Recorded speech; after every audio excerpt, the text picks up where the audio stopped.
شروع اللہ کے نام سے اور کروڑہ درود و سلام محمد عربی صلی اللہ علیہ وسلم اور ان کی آل پر۔ میں ہوں ڈاکٹر رؤف رانا اور آپ دیکھ رہے ہیں میرا YouTube channel pharmacist online. اس ویڈیو میں ہم ڈیٹیل سے ڈسکس کریں گے کلوسفاس فائبو ساشے کے بارے میں کہ یہ کس لیے استعمال کیے جاتے ہیں، اس کے ممکنہ سائیڈ ایفیکٹس کیا کیا ہیں، اس کے فائدے کیا کیا ہیں اور اس کو کس طریقے سے استعمال کیا جاتا ہے۔ یہ تمام معلومات آج کی اس ویڈیو میں موجود ہیں۔ کلوسفاس فائبو ساشے کے اندر دو انگریڈینٹ موجود ہوتے ہیں، ایک ڈرگ ہوتی ہے میباورین، وہ موجود ہوتی ہے، اور دوسرا اسب گول جو ہوتا ہے وہ موجود ہوتا ہے۔ یہ بنیادی طور پر اینٹی سپازموڈک ڈرگ ہے، یعنی کہ ایسے مریض جن کے پیٹ کے اندر درد محسوس ہو رہا ہو، پیٹ میں مروڑ ہو رہا ہو، ان میں اس دوا کا استعمال کروایا جاتا ہے۔ ایسے مریض جن کو آئی بی ایس مارک ہو جاتا ہے، یعنی کہ ان کو آئی بی ایس کی ڈیزیز ہوتی ہے، اس میں بھی اس دوا کا استعمال کروایا جاتا ہے۔ یا ایسے مریض جو مختلف قسم کے ٹیسٹ یا مختلف قسم کے ایکس رے اور ہر قسم کا علاج کرنے کے بعد سمجھ نہ آ رہی ہو کہ ان کو مسئلہ کیا ہے، تب ان میں اس دوا کا استعمال کروایا جاتا ہے۔ اس کی دوا کی خصوصیت یہ ہے کہ ایک یا دو ڈوز لینے سے کافی حد تک مروڑ یا جو درد ہوتا ہے اس میں افاقہ محسوس ہو جاتا ہے۔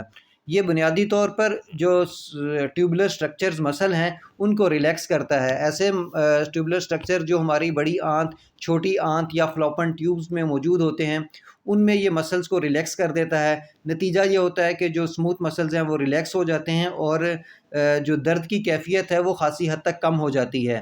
اس دوا کو کھانے سے 20 منٹ پہلے استعمال کیا جا سکتا ہے۔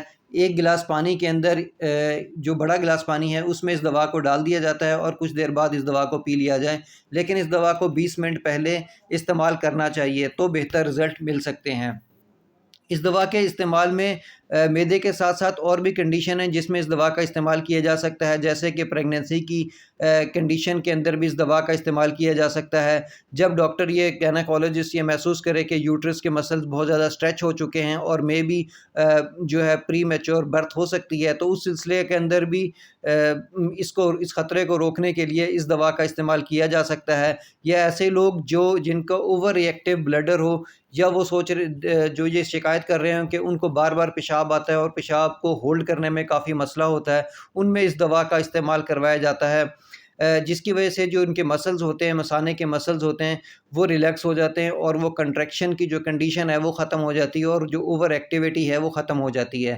اس دوا کے کوئی زیادہ سائیڈ ایفیکٹس نہیں ہیں، عام سے سائیڈ ایفیکٹ ہیں جیسے دل گھبرانا، متلی کی کیفیت ہونا، یہ اس دوا کے سائیڈ ایفیکٹس ہیں، لیکن بہت ہی کم لوگوں کو اس دوا کے جو سائیڈ ایفیکٹس ہیں وہ محسوس ہوتے ہیں۔ مجھے امید ہے کہ میری یہ معلومات آپ کے لیے فائدہ مند ہوگی۔ اللہ آپ کو اور آپ کے تمام اہل خانہ کو صحت والی زندگی عطا کرے۔ اللہ حافظ۔